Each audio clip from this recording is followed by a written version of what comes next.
Alright, so I'm out in the woods now, and we're going to be testing this little saw.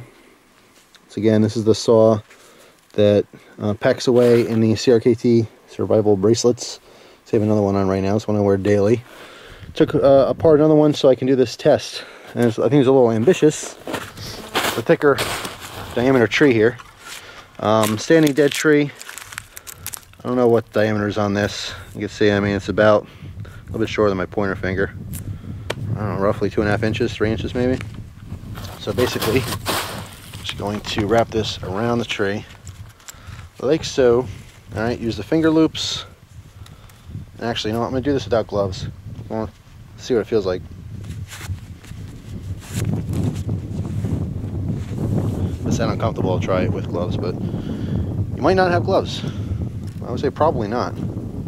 So anyway, put your fingers through the loops. The loops are like a plastic coated. All right, so it's more comfortable on your fingers. Get this lined up so you guys can see this. And let's saw away. So all idea is just back and forth. Of course, it is going to grab occasionally, so you don't want to go slow. Make sure we're in that same hole there. Now, instead of pulling just all the way this way, it's going to grab too much like this. So I'm going to try to keep the angle wide at first.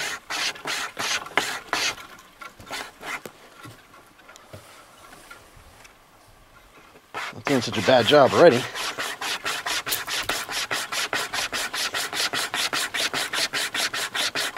You see the technique I'm using, it's a little easier. You'll see they show you how to use it like this, but I'm telling you, especially without the gloves, even though this is rubber coated, it can be rough on your fingers. So I suggest doing it this way, at least to get some good momentum.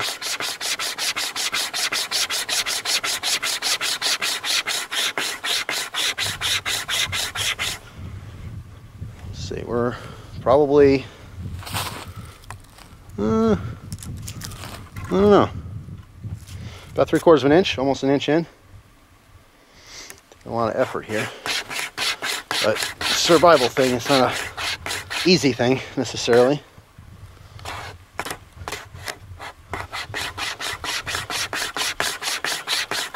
Of course, this would be a lot easier with a second hand.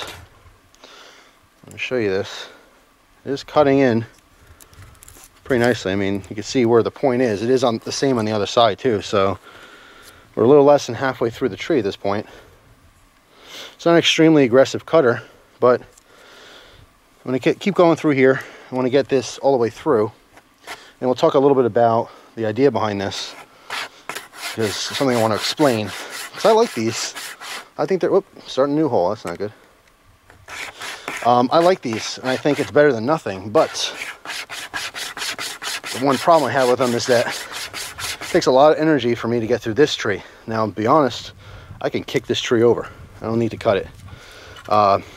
With a large fixed blade, or even a small fixed blade, and the proper technique and some batoning, you can use less energy to get through the tree than with this saw. Now, generally speaking, when you have a folding saw, they're going to be more effective than, you know, batoning or using a, you know, a straight blade.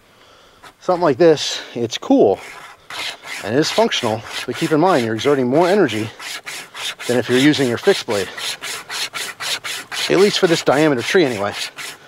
And like I said, something smaller that you're going to be able to zip through quite easily. I think if anything, you can break very easily as well. Doesn't have to be a clean cut. So we're going to keep going through here. Starting to get some fatigue on that finger. There's a lot of pressure on there. All right, so it's hurting a little bit. Let's use my middle fingers now. Get some pressure off that, because it's the same rubbing in the same spot. Just getting a better stance here too.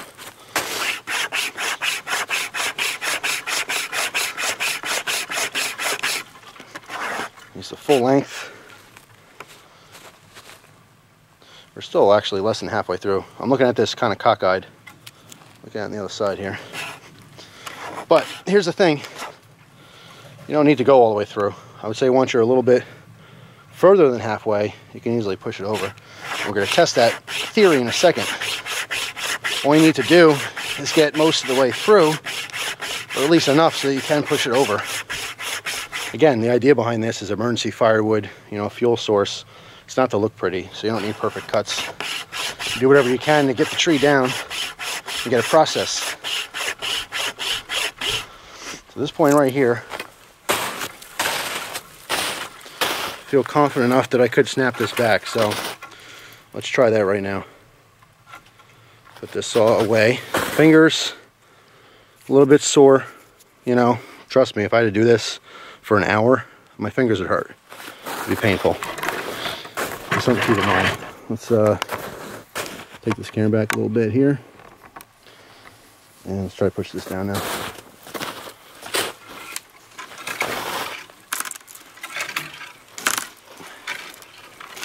You see, breaking right there. Here's where our cut is. And it's sheared down. And of course, I turn this more. Let's see that this is going to fall now very easily.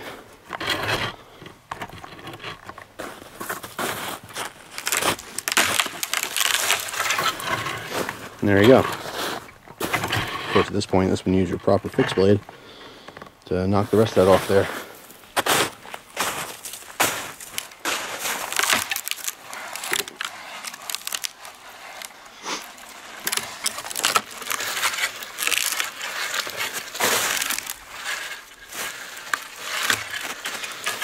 So, a couple lessons here.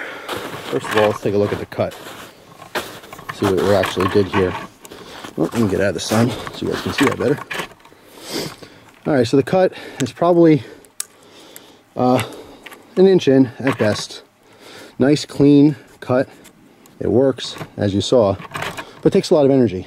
So the lesson learned is that you can use these for survival, and I think it's a great addition. It's not hurting anything. It's pretty cool, but at the end of the day, it's a little bit more on the novelty side as far as actually surviving, saving your life, that kind of stuff goes. I mean, I would imagine the effort that has to be put forth in order to, you know, process enough wood like this to sustain a fire or something. So it does work, and it's pretty cool. Like I said, better than nothing, but I definitely pair this with a nice fixed blade. So that's pretty much it, guys. Thanks for watching. Hope you guys have a great day, and I'll see you soon. Take care.